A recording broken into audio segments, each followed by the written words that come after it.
The night my dad called to tell me he'd been diagnosed with early-stage pneumonia. I was standing in our kitchen making my husband's favorite pasta, the one with the sun-dried tomatoes and fresh basil he asked for every single Friday. I remember setting the wooden spoon down on the counter and pressing my phone harder against my ear, trying to make sure I'd heard correctly. My dad's voice was thinner than usual, quieter, like he was already apologizing for being sick. "It's not serious, sweetheart," he said. "The doctor just wants me to rest, take the antibiotics, stay warm. I'll be fine in a week." I told him I loved him. I told him I'd call him in the morning. And then I stood there for a moment, staring at the steam rising off the pot, feeling the particular kind of dread that only daughters know. The kind that makes you suddenly aware of how far away you live from the people who raised you. My dad lives alone about 2.5 hours away, in the small Ohio town where I grew up. My mom passed when I was 19, which means it's always just been the two of us. He's not the type to ask for help. He never has been. So when I called him back the next morning and his voice sounded worse, raspier, slower, I made the decision without overthinking it. "Dad, I'm coming to get you. You're staying with us for a few days." There was a pause. "Honey, I don't want to be a bother." "You're not a bother. You're my dad." I hung up and went to tell my husband. He was sitting at the kitchen table with his laptop open, scrolling through something, coffee going cold at his elbow the way it always did. I told him my dad was sick, that he had pneumonia, that I wanted to bring him to stay with us for a few days so I could take care of him properly. I said it the way I'd learned to say things, calmly, without asking, the way you present a fact rather than a request. My husband looked up from his screen. He had this expression I'd come to recognize over 3 years of marriage, something that lived just beneath the surface of his face, not quite a frown but not neutral either, a tightening around the eyes, a slight pulling back of the corners of his mouth. "How long?" he said. "Just until he's feeling better." "A few days." He nodded slowly, the way someone nods when they want you to know they're making a concession. "Okay," he said, and then he looked back at his laptop. That was it. "No, I'm sorry to hear that. No, of course, bring him here." Just okay, without face, and the click of his trackpad. I told myself it was fine. He was just processing. He liked his routines, liked the house a certain way. My dad being there would be an adjustment. I understood that. I drove the 2.5 hours to pick my dad up on a Tuesday morning. And when I saw him standing in his doorway with a small bag and that apologetic look on his face, I hugged him for a long time and didn't let myself cry. The first evening went fine. My dad was polite and quiet, the way sick people are when they're trying not to take up too much space.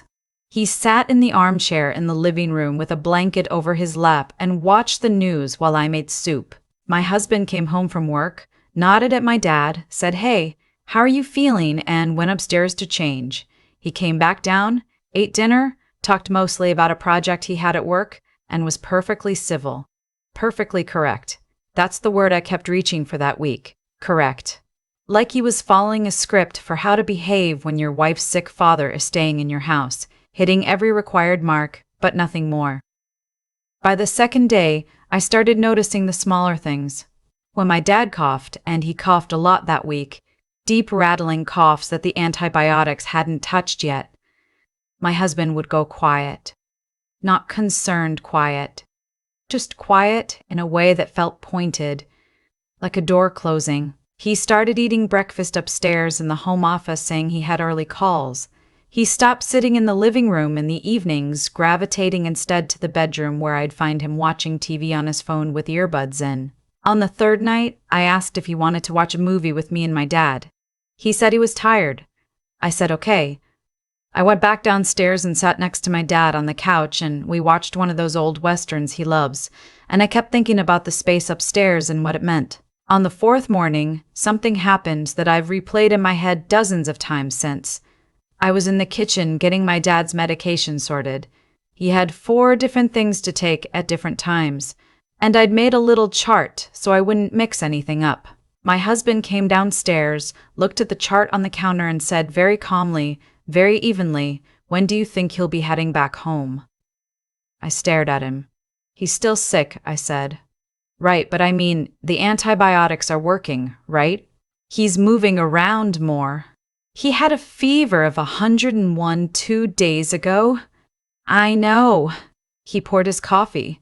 I'm just saying. It's been almost a week. The house feels disrupted. Disrupted. That was the word he used.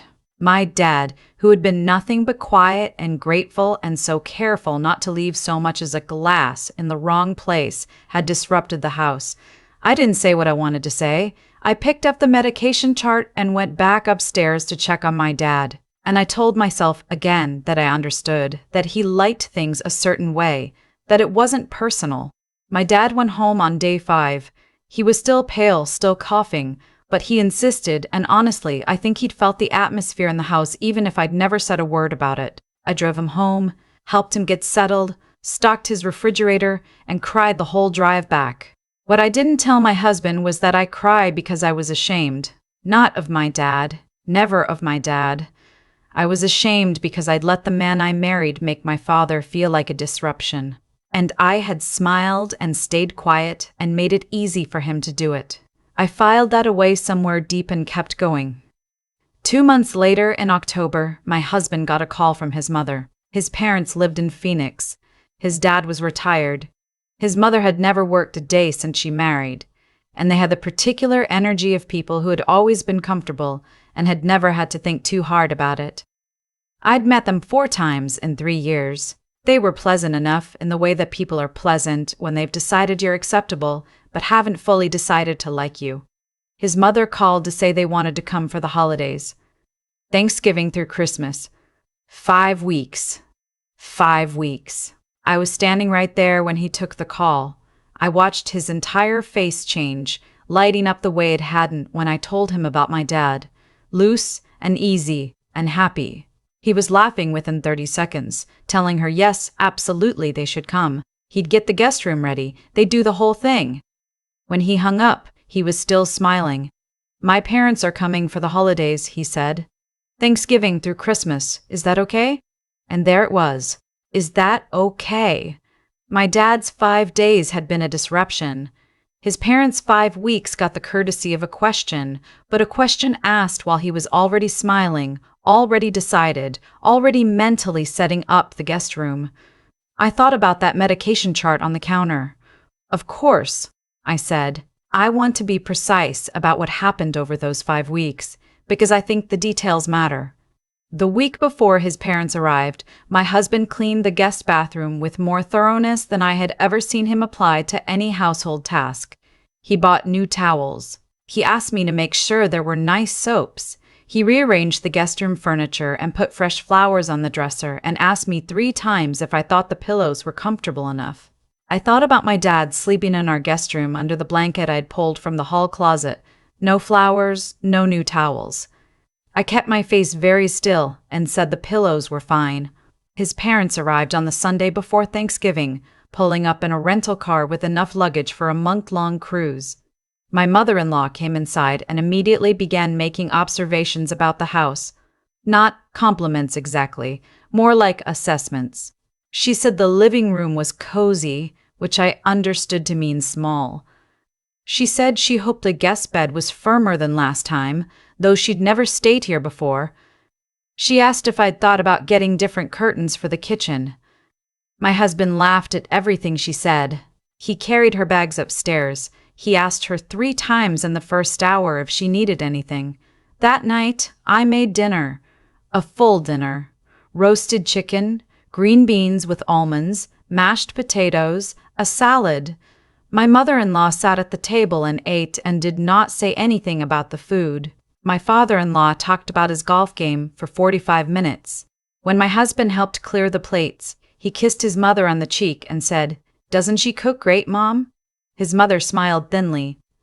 "It's very nice, dear." I washed the dishes. The next morning, I came downstairs to find my mother-in-law already in the kitchen, going through the cabinets. She wasn't exactly snooping. She was looking for the coffee, she said. But she'd opened 4 cabinets that weren't near the coffee maker before finding it. And there was something about the way she stood there, hand still on the cabinet door.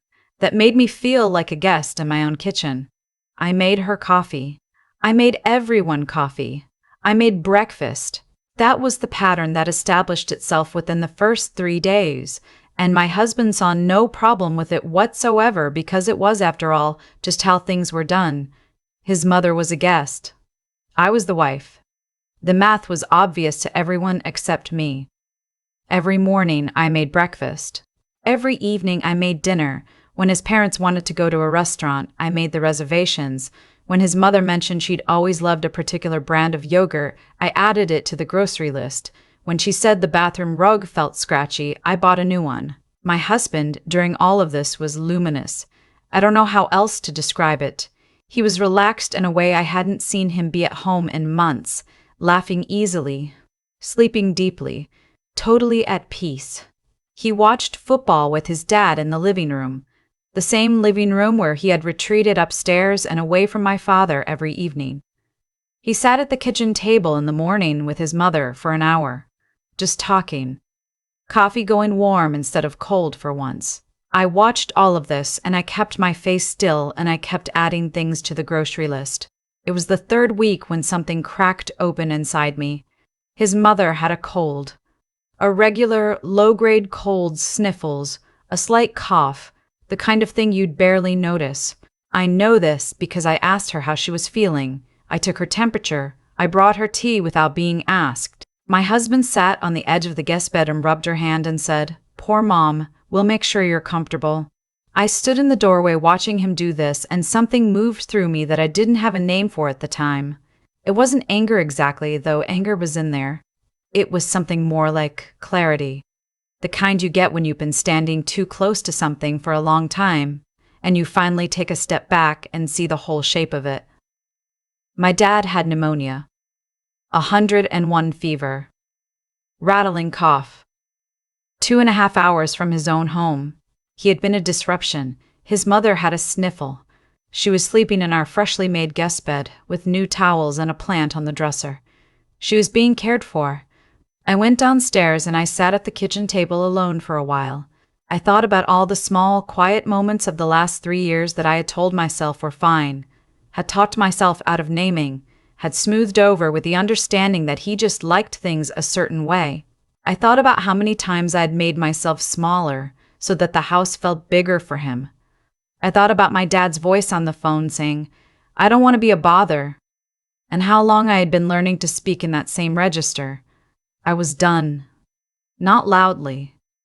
Not dramatically. I wasn't going to shout or throw things or make a scene in front of his parents. That wasn't who I was. But I made a decision, sitting at that kitchen table, the kind that doesn't come with fireworks or a big dramatic moment. It just settles in you, quiet and total, like a tide going out. I called my best friend and made plans to spend the weekend at her place in Columbus. I told her only that I needed to get out of the house for a few days, and that I would explain when I got there. She didn't ask questions. That's why she's my best friend. That Thursday evening, I packed a bag. Not dramatically. A weekend bag, clothes for 3 days, my toiletries, my laptop. My husband was downstairs with his parents watching a movie. I could hear them laughing at something. I set my bag by the bedroom door and went back downstairs. I sat with them for the rest of the movie. I was polite. I made popcorn. I laughed at the right parts. When the movie was over and his parents went to bed, my husband stretched out on the couch and said, "This has been really nice. I'm glad they came." I looked at him for a moment. "I'm going to spend the weekend with my friend," I said. "I'm leaving tomorrow morning." He looked surprised. "This weekend, my parents are here." "I know." "You'll be fine. You have everything you need. I mean, can't you go another time? I've been here every day for 3 weeks," I said. "I need a few days." He was quiet for a moment, doing the face, the tightening around the eyes. "I just think it's a little inconsiderate with my parents here." And there it was, the word, inconsiderate. My 3 weeks of cooking and cleaning and grocery runs and new towels and bathroom rugs, inconsiderate. I held his gaze. I kept my voice very even.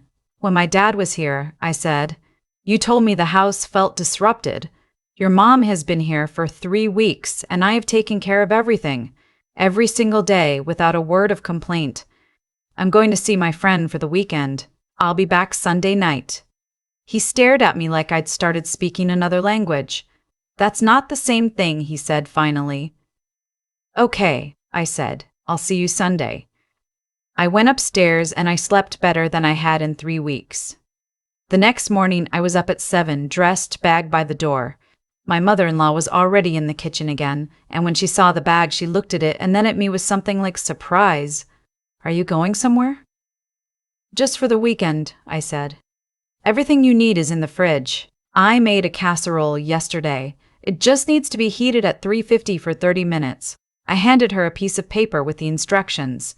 "There's also pasta in the cabinet, and I wrote down my husband's favorite takeout places if you'd rather do that." She looked at the piece of paper. She looked at me. "Oh," she said. My husband came downstairs as I was putting on my coat. He looked like he hadn't slept well, which I noticed without feeling guilty about.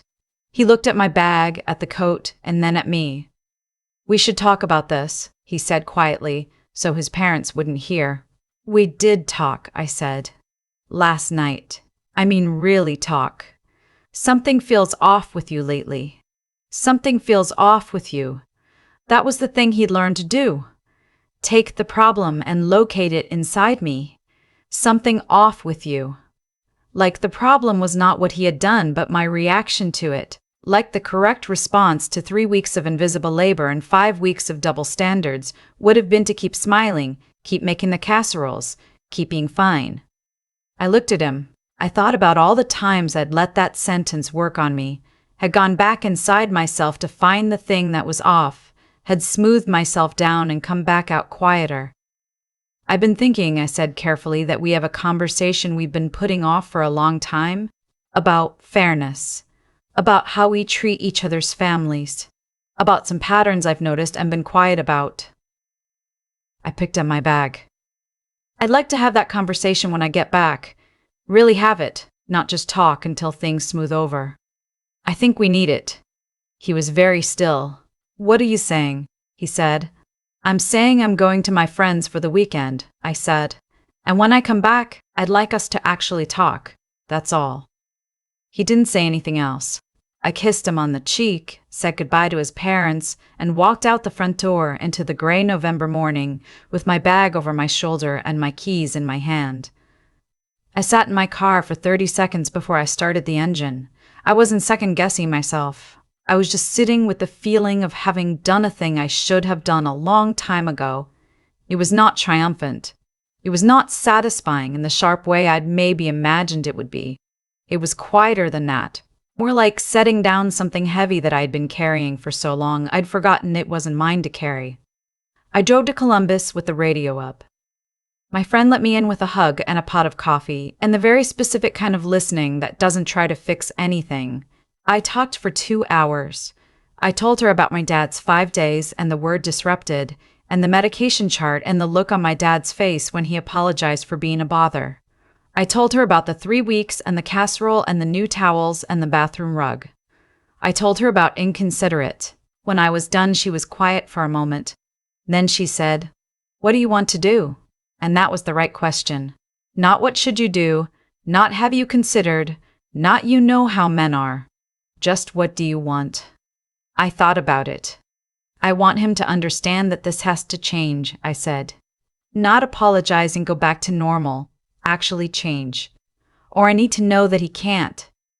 She nodded slowly. "And if he can't?" I looked out her window at the street below, at the ordinary Saturday afternoon going on outside. People walking dogs. A kid on a bike. Someone raking leaves. "Then I need to make some decisions," I said. I spent the weekend sleeping too much and talking and watching bad television and eating takeout and letting myself feel, without editing it, all the things I had been managing and tamping down for months.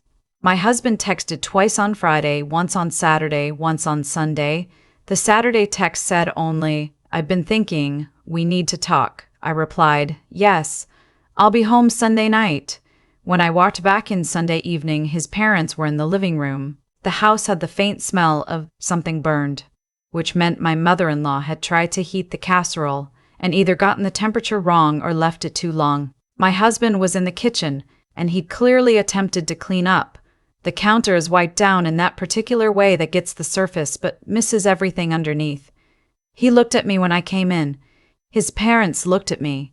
Something had shifted in the atmosphere. I could feel it, like a pressure change before rain. "Good weekend?" his mother asked, and her voice had something in it I hadn't heard before. Not warmth, exactly. Something more careful than that. "Really good," I said. I set my bag down.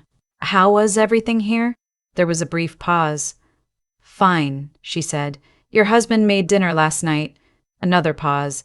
"It was very good." I looked at my husband. He met my eyes, and in his face I could see that something had happened while I was gone. Some version of events I wasn't fully privy to. Later, I would find out that his mother had said something to him, had asked in her own way what was going on, had maybe seen what she hadn't bothered to look at before. What she said, I still don't know exactly, but it had been enough to shift something. After his parents went to bed that night, we sat down at the kitchen table. It was a long conversation. It was not comfortable. There were moments where he tried to redirect it, to find the place where I was the problem, to point to things I had done or not done that explained everything away. I kept bringing it back. I had prepared myself all weekend for exactly this. Not to be cruel, not to punish, but not to let the conversation slide into the softer version of itself either. I told him about the disruption comment. He said he didn't remember saying it exactly like that. I said I remembered very clearly. I told him about the medication chart, the guest room with no flowers, the drive home crying. He was quiet for a long time. I told him that I didn't want to be a person who kept quiet about things that hurt me because keeping quiet was easier. That I had learned to do that somewhere along the way and I was done learning it. That if we were going to be married, I needed us to be actually fair to each other. Not just functionally together, but fair. In the real sense, the kind where both our families got the same consideration. He didn't say much for a long time. When he did speak, he said, "I didn't realize." I looked at him. "I think you did," I said gently. "I think you noticed and told yourself it was fine because I wasn't making a fuss about it. I think I made that very easy for you." He looked at the table. "I'm sorry," he said. And then, after a moment, quieter, "I'm sorry about your dad." I nodded. I believed him. Not because the apology fixed anything, it didn't, not by itself, but because I could tell it cost him something and that was a start. We talked until almost midnight. We agreed that we needed to keep talking, properly, maybe with someone to help us do it, a counselor, a neutral space where we could work through the patterns that had settled in without either of us fully choosing them. He said he was open to it. I said I needed him to mean that, not just say it. He meant it. I believe that too, or I'm trying to. His parents left 3 days before Christmas. When my mother-in-law said goodbye, she hugged me. A real one, firmer than I expected. "You're good for him," she said. "Even when it's hard." I didn't know exactly what she meant, but I held on to the hug for a moment before I let go. My dad came for Christmas. Just 4 days this time. Because he's still tired easily and I knew he slept better in his own bed. My husband picked him up from the driveway when he pulled in, carried his bag, asked him what he wanted to drink, sat with us in the living room in the evenings, no laptop, no retreat upstairs. On Christmas morning, he made eggs and didn't go quiet once when my dad coughed. It wasn't perfect.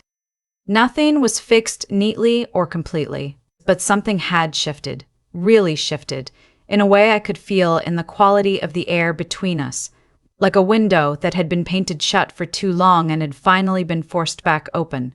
On the last night of my dad's visit, after my dad had gone to bed, I sat next to my husband on the couch and he reached over and took my hand. "Thank you," he said, "for not just letting it go."